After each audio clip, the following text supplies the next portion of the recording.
कबीर परमात्मा अपने भगत की ऐसी स्थिति देखकर वहां पर प्रकट हो जाते हैं।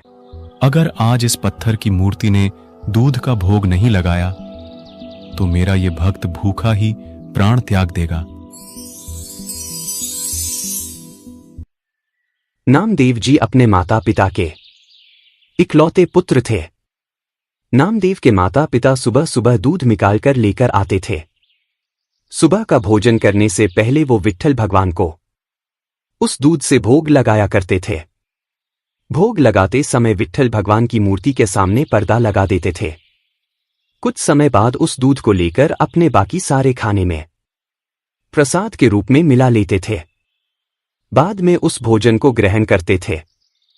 किसी कारणवश नामदेव के माता पिता को घर से बाहर जाना पड़ा।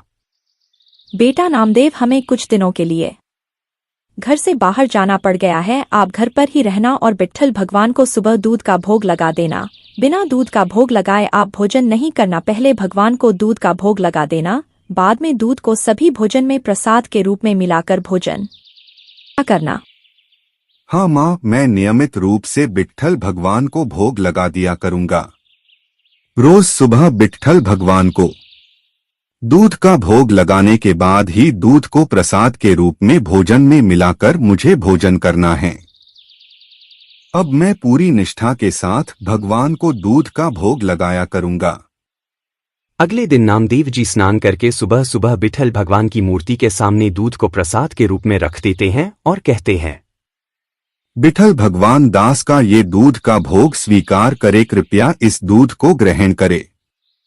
नामदेव जी सोच रहे थे कि विट्ठल भगवान इस दूध को पिएंगे और तभी उसे भोजन करना है। काफी देर प्रार्थना करने के बाद भी विट्ठल भगवान की मूर्ति दूध नहीं पीती है।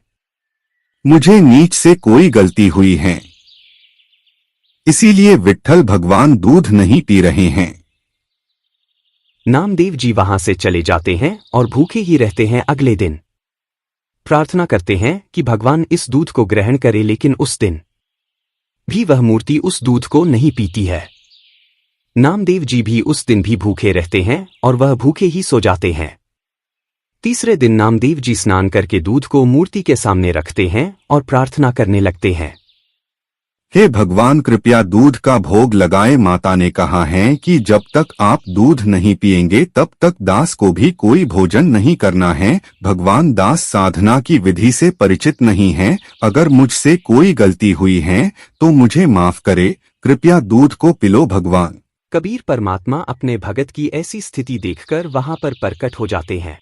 अगर आज इस पत्थर की मूर्ति ने दूध का भोग नहीं लगाया तो मेरा ये भक्त भूखा ही प्राण त्याग देगा।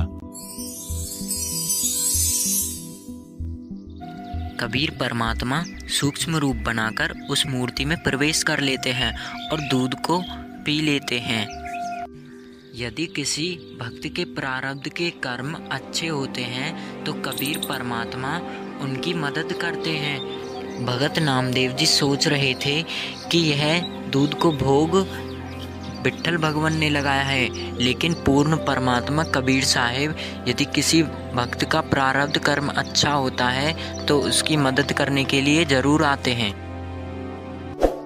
ये 2D एनिमेशन संत रामपाल जी महाराज के सत्संग प्रवचनों का अंश मात्र है। संपूर्ण आध्यात्मिक ज्ञान प्राप्त करने के लिए अवश्य सुनिए संत रामपाल जी महाराज जी के मंगल प्रवचन। आप संत रामपाल जी महाराज जी के मंगल प्रवचन संत रामपाल जी महाराज एप्लीकेशन पर भी सुन सकते हैं तथा उनके द्वारा लिखी पुस्तकें भी डाउनलोड कर सकते हैं।